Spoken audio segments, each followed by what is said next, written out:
C'est une rafle qui s'est produite en à peine 1 heure, hein. Ça a été extrêmement court, très très violent. Une fois qu'ils sont transférés de Montluc à Drancy, là aussi les choses vont très vite. 48 heures après, ils arrivent à Auschwitz. C'était des innocents!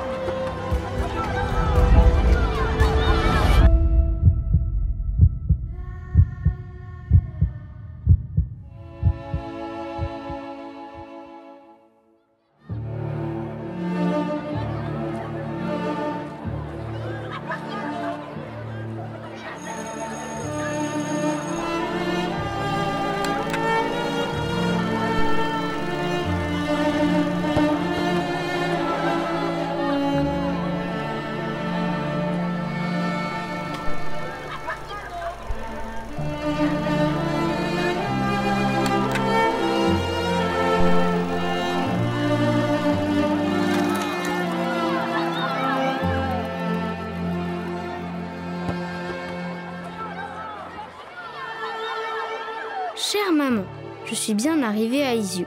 Je regrette que je ne suis pas restée chez toi encore quelques jours. Je m'amuse bien, je suis en bonne santé. La guerre sera bientôt finie. Je viendrai chez toi et on ira à Vienne. On sera réunis. Grand-mère sera plus toute seule. Il fait très chaud à Isieux. J'ai pas fait très bon voyage et on est venu m'attendre à Belay. Es-tu en bonne santé? Je t'embrasse de tout mon cœur. Il avait 8 ans. Il s'appelait Georges Alperne, mais tout le monde l'appelait Georgie. Georgie était un enfant qui est né pratiquement en même temps que moi, c'est un quasi jumeau à quelques jours près. Il est né à Vienne. Et c'était un enfant particulièrement doué, qui a appris le français très vite, on le voit dans l'orthographe des lettres. Et puis qui était joyeux et qui était plein de vie, quoi. C'était l'un des 44 enfants de la colonie d'Isieux, raflé par la Gestapo le 6 avril 1944 sur ordre de Klaus Barbie et transféré pour la plupart à Auschwitz, où ils ne survivront que quelques heures. 1 an plus tôt, ils avaient trouvé refuge dans ce havre de paix, loin de tout, en pleine campagne. Ils venaient de plusieurs pays. Ils avaient entre 4 et 17 ans. Ils étaient tous juifs. Aucun d'entre eux n'est revenu vivant.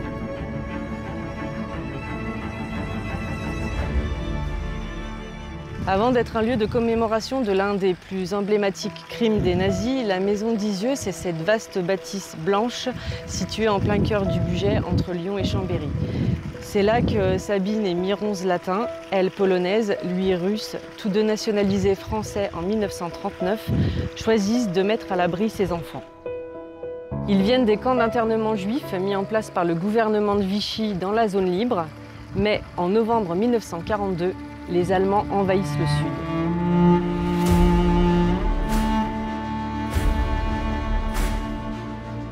Sud. Ça change beaucoup de choses, parce que les Allemands ont leur plan bien précis de persécution, d'arrestation et finalement de déportation des Juifs. Mais les Italiens, eux, pas du tout. Très rapidement, donc, on pouvait s'y attendre. La population juive étrangère va tenter de quitter la zone allemande pour la zone italienne, c'est-à-dire de passer à l'est du Rhône. Et c'est dans ce cadre-là que Sabine et Miron Zlatin vont organiser le transfert des enfants de la région de Montpellier à Belay.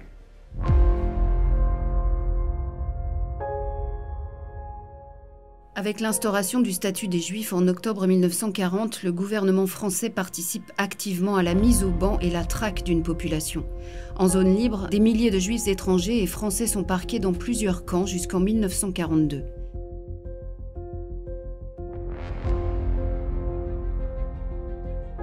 Georgie et ses parents passent par celui de Rivesaltes. C'est dans ces camps que Sabine Zlatin, basée à Montpellier, infirmière de formation qui ne peut plus exercer, devient assistante sociale pour l'OSE et tente d'améliorer la situation des enfants. Quand les Allemands occupent la zone sud, Sabine et Miron sentent le danger. Sabine et Miron organisent la sortie des enfants des camps d'internement de Rivesaltes, d'Agde. à peu près toujours selon le même modus operandi, c'est-à-dire obtenir des laissez-passer officiels de la préfecture de Montpellier. Et puis la deuxième solution, c'est clandestinement, la nuit. On retourne aux abords du camp, on a soudoyé le garde pour qu'il ne regarde pas dans la bonne direction, on cisaille les fils de fer barbelés et on sort les enfants clandestinement la nuit.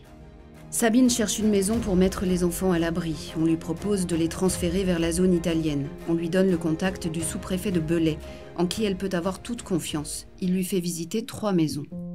Elle choisit immédiatement cette maison dans le hameau de l'Élina, parce que c'est une maison qui est isolée, qui est retirée un peu dans les premiers contreforts du Bugey, qui domine le Rhône, d'où l'on voit la route, qui d'ailleurs à cette époque-là est en terre et qui monte au village d'Isieux. Donc la position stratégiquement est intéressante. Quand le préfet Wilzer a accueilli Sabine et qu'elle lui dit qu'elle choisit celle-ci, eh bien le préfet lui a dit « Ici, Madame Zatin, vous serez tranquille ». Et effectivement, pendant les premiers mois au moins, les enfants ont vécu ici en toute quiétude. C'était un lieu vraiment paisible.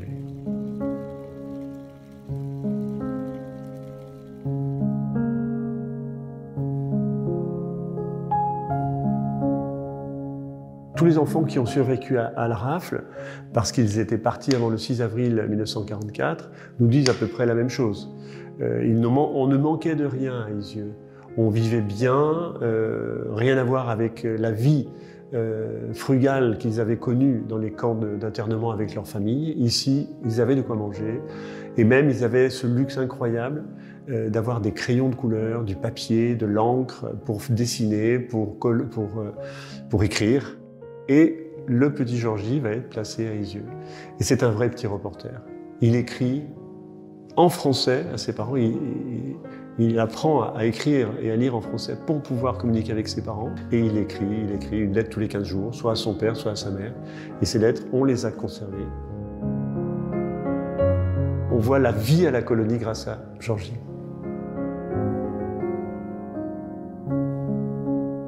C'est précieux parce que ce sont les seuls témoignages écrits par lui en masse, on peut dire, beaucoup de lettres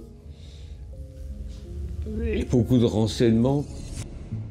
Il n'y a qu'une seule règle incontournable à la maison, parler français et ne pas dire qu'on est juif. Le petit Samuel Pintel, qui échappe à la rafle parce qu'il avait quitté la maison quelques semaines plus tôt, l'avait bien compris. J'étais persuadé que j'étais le seul enfant juif dans la maison. Ma mère m'avait dit, si un jour nous sommes séparés, ne dis pas que tu es juif. Et pour me faire dire que j'étais juif, il aurait fallu insister beaucoup. Ils ne disent rien, mais ils savent. Les nombreux dessins qu'ils ont laissés parlent pour eux.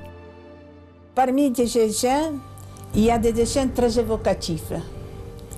Il y a celui-là qui présente une cigogne. Autour de son cou, il y a un petit enfant accroché et il attaque avec le bec une bête féroce. Et ça veut tout dire.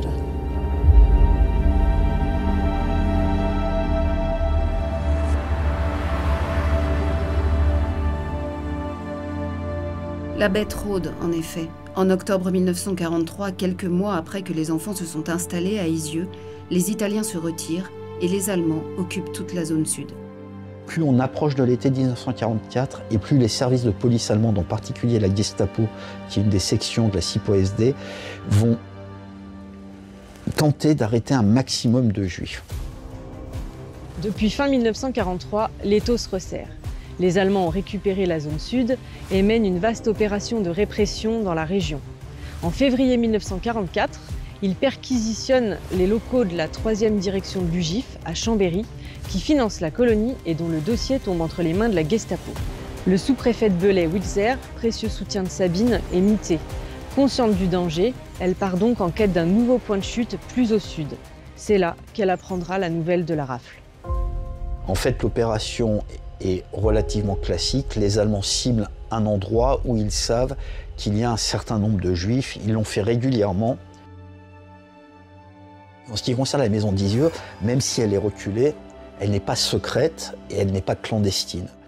Et donc la probabilité la plus grande, c'est que cette maison a été ciblée tout simplement parce qu'elle était connue et qu'à ce moment-là, au printemps 1944, les Allemands ciblent tous les lieux où ils savent que des Juifs sont regroupés.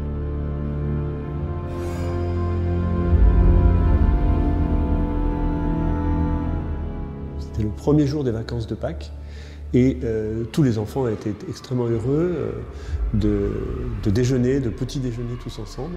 Ils étaient donc ici, dans cette pièce, le réfectoire, en train de boire leur chocolat et de prendre leur petit déjeuner quand les Allemands ont investi la maison. Julien Favet a 25 ans alors. Il est ouvrier agricole dans une ferme à côté de la maison. Ce jour-là, il a tout vu. Il y avait les deux gars à la gabardine. Donc le premier, là, de ce côté-là, en arrière, qui est monté, qui était donc certainement ce fameux barbu. L'autre qui n'a pas bougé, puis Bourdon qui était là, qui n'a pas bougé non plus. Une seule personne a réussi à s'enfuir lors de la rafle, c'est Léon Reifmann, qui était un étudiant de 30 ans, et qui a réussi à sauter par une fenêtre du premier étage et donc à s'enfuir. Nous sommes arrivés donc vers les 9h, 9h15 à Izieu. J'ai eu juste le temps de dire saluer mes parents et j'ai vu ma sœur. Et puis la sonnerie du réfectoire a sonné, c'était pour le petit déjeuner. Je commençais à descendre. J'étais au milieu de l'escalier, j'ai vu 3 hommes, un petit avec un chapeau et un imperméable beige, suivi de 2 grands gaillards, alors en civil tous les 3, qui s'engouffraient dans ce couloir vers le réfectoire. Alors là, je suis remonté, j'ai sauté par la fenêtre, j'étais dans le fond du jardin, alors qu'on les a menés vers la porte de sortie. J'ai entendu des cris, des pleurs.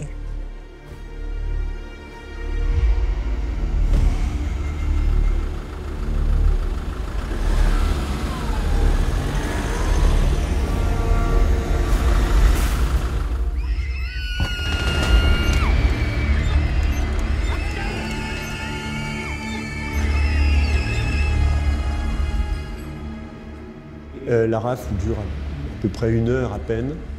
Il fallait partir sans rien. Les enfants sont partis sans récupérer quoi que ce soit. Et la rafle a été brutale, des enfants ont été maltraités, le directeur a été frappé violemment.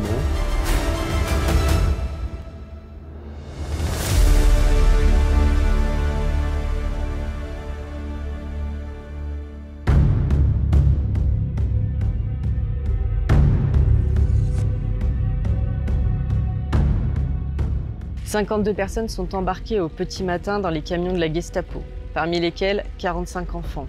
L'un d'entre eux sera relâché en route, il n'était pas juif.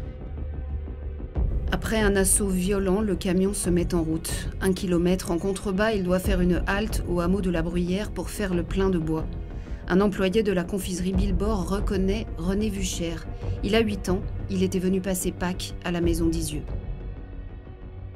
Le convoi s'est arrêté un peu plus loin, quelques kilomètres plus loin, à la Bruyère, là, devant une confiserie où travaillait une de mes cousines.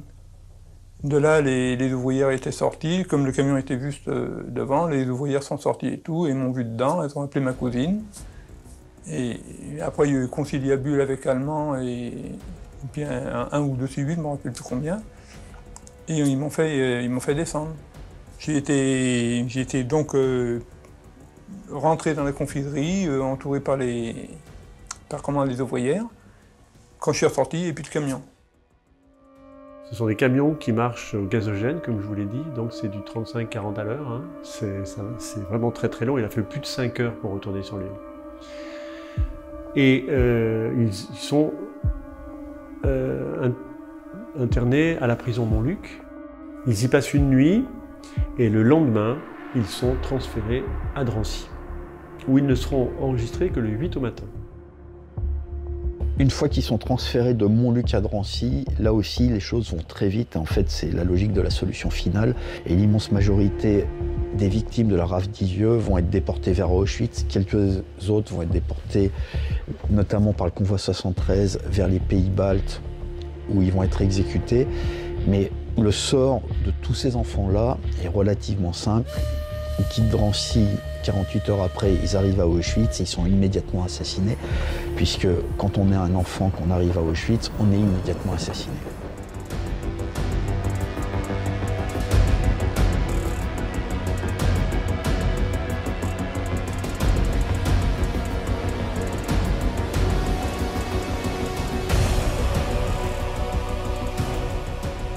« 50 des 51 personnes raflées ce jour-là vont mourir. Seule une jeune femme reviendra vivante d'Auschwitz. C'est Léa Feldblum. Elle a 26 ans, d'origine polonaise. Elle est encadrante à la maison. Elle a des faux papiers sur elle. Elle aurait pu y échapper. Elle partira finalement par le convoi 71, le même qui emmène Georgie. On a appelé les noms. Et moi, je n'étais pas parmi eux. J'ai dit, je suis Léa Feldblum, je ne suis pas Marie de Koff. Je veux aller où les enfants vont. Vite, vite, on a pris les enfants, on les a mis dehors et ils vont à une destination inconnue. Ce qu'il faut comprendre, c'est que l'attitude admirable de Léa Feldblum de vouloir rester avec les enfants, quelque chose qu'on retrouve régulièrement et qui n'enlève rien à Léa Feldblum, je veux dire, en matière de courage, quelque chose qu'on retrouve régulièrement de la part d'adultes qui tiennent à rester avec les enfants. Et de fait, elle a la particularité d'être la seule rescapée. Et autre particularité, d'avoir été très longtemps oubliée puisqu'elle est partie s'installer en Israël. Et donc, elle va disparaître de la mémoire autour de la maison d'Izieu, ne jamais être interrogée après la guerre et revenir sur le devant de la scène au moment du procès Barbie, puisqu'elle est avec Sabine Zlatin, l'un des deux témoins clés qui concernent la maison d'Izieu.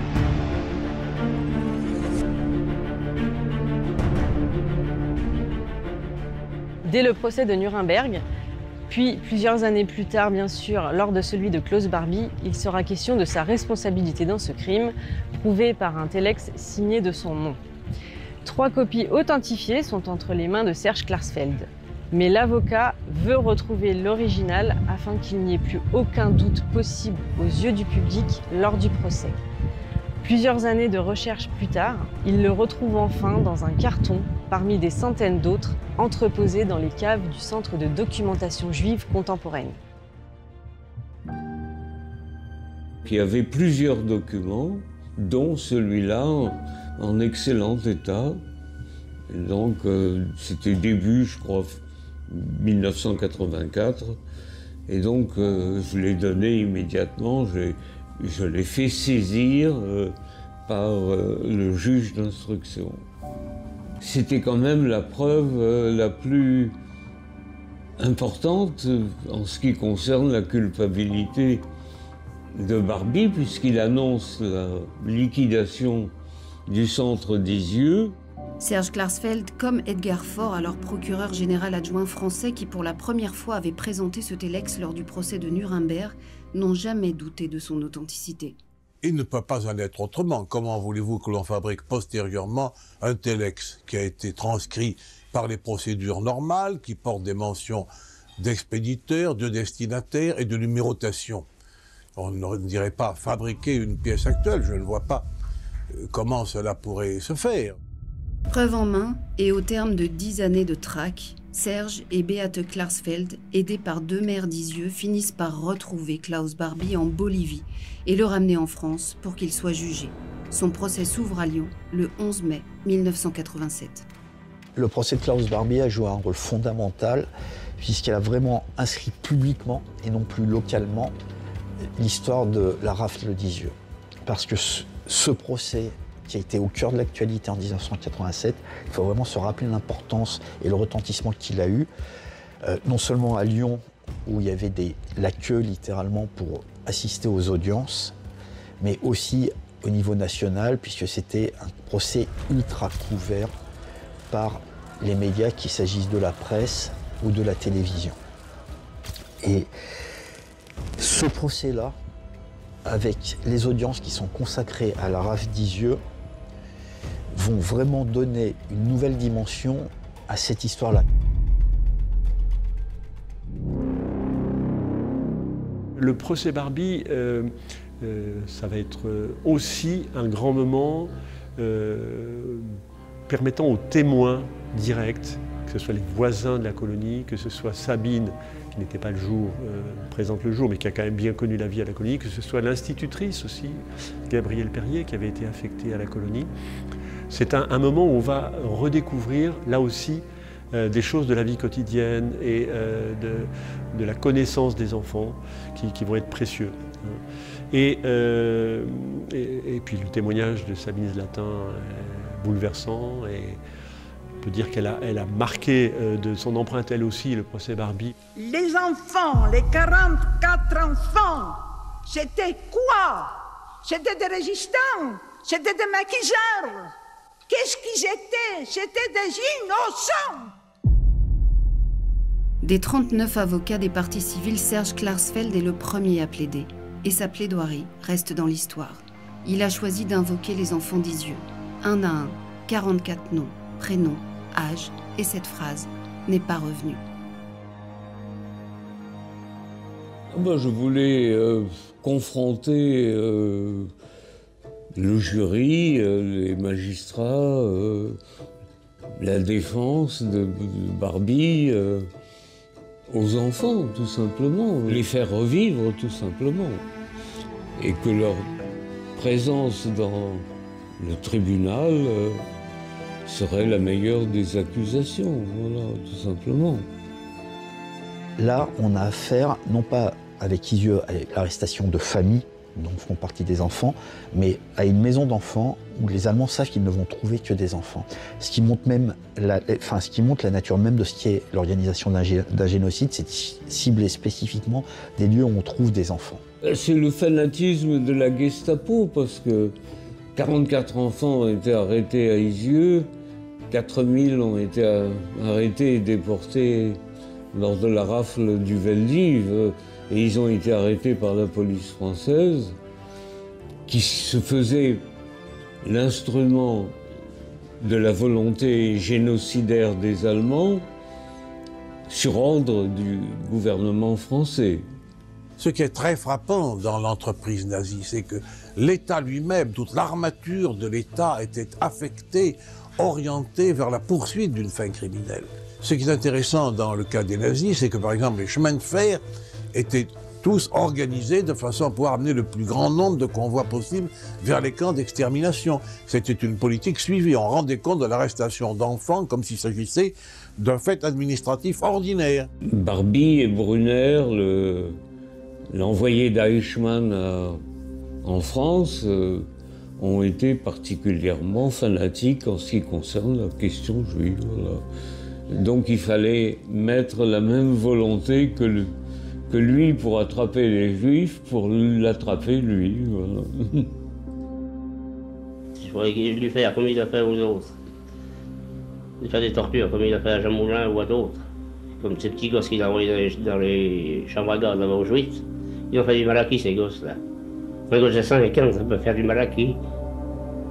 Hein? L'émotion du garçon de ferme Julien Favet et de tous les autres témoins du procès Barbie, victimes ou non, auront raison de la défense du boucher de Lyon. Klaus Barbie est condamné à perpétuité le 4 juillet 1987 pour crime contre l'humanité.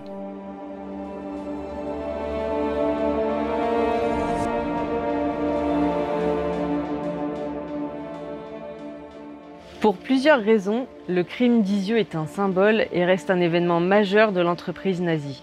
Depuis 80 ans, l'histoire de l'Holocauste est enseignée aux enfants, dans les livres ou via des conférences, comme celle que donnait encore récemment dans les collèges et lycées Claude Bloch, dernier rescapé lyonnais d'Auschwitz. Le 31 décembre dernier, il est décédé, il avait 95 ans. Aujourd'hui, les derniers témoins se font rares et disparaissent. Que reste-t-il de cette mémoire ? Sabine va jouer, après le procès Barbie, va jouer un autre rôle dans la construction de la mémoire et surtout dans la mémorialisation du site. Parce que son objectif, bien sûr, comme celui de beaucoup d'autres, c'est de faire de la maison un lieu de mémoire. Et pour cela, elle va s'appuyer sur ces réseaux qui sont importants et elle va remonter jusqu'à la présidence de la République. Cette mémoire qui est portée au moment du procès Barbie va ensuite être actée dans la loi par un choix du président de la République d'en faire un des 3 lieux symboles de l'histoire de la Shoah en France. Avec le Veldiv et le camp de Gurs, Isieux devient donc l'un des 3 lieux de mémoire des crimes antisémites commis avec la complicité du régime de Vichy. Le 24 avril 1994, François Mitterrand inaugure ce qui sera désormais le musée mémorial d'Isieux. Et ces mots résonnent, 30 ans plus tard, d'un écho particulier.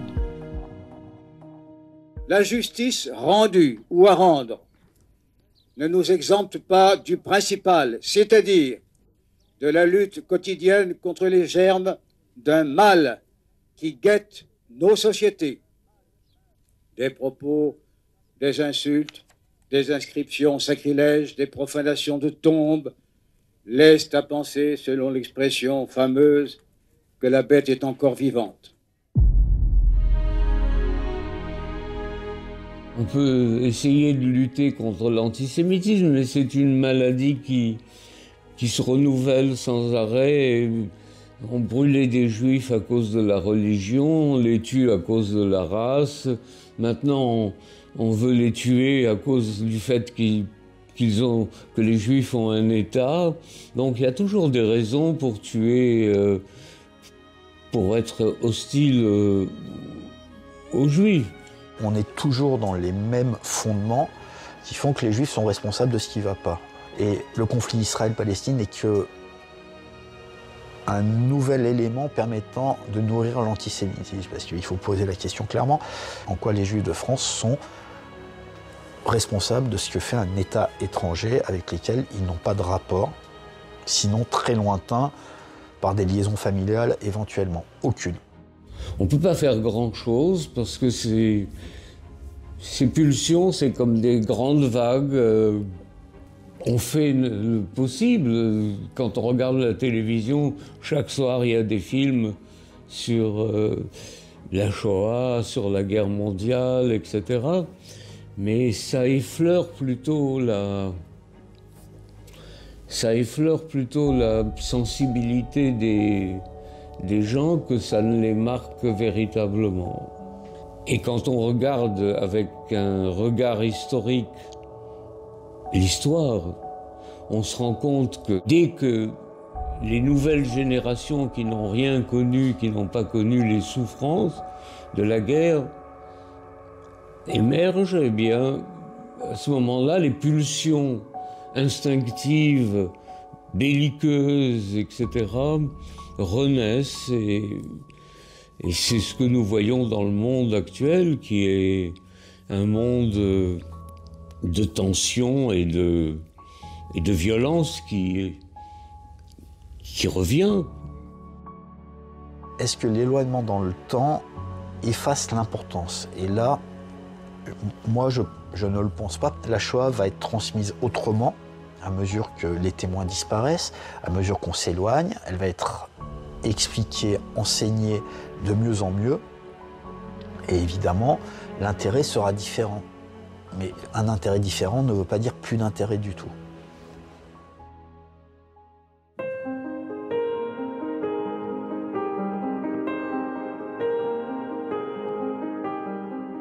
Chère maman, je te remercie beaucoup pour ta lettre que tu m'as envoyée. Es-tu en bonne santé? Moi, je me porte bien. Je m'amuse bien avec mes camarades de la colonie. Je sais beaucoup de chansons et je sais beaucoup de récitations. Je suis en bonne santé, je mange bien, je dors bien. Il fait beau ici. Il y a un garçon qui a un ballon. Il nous le prête car il est gentil. En classe, on fait de l'écriture, du calcul. On fait des compositions. J'ai 64 points et demi. J'étais le 3e sur 8. Je termine ma lettre et il t'envoie des millions de milliards de millions de bisous. Ton fils qui t'aime beaucoup et qui pense beaucoup à toi. 1000 baisers pour toi et pour papa.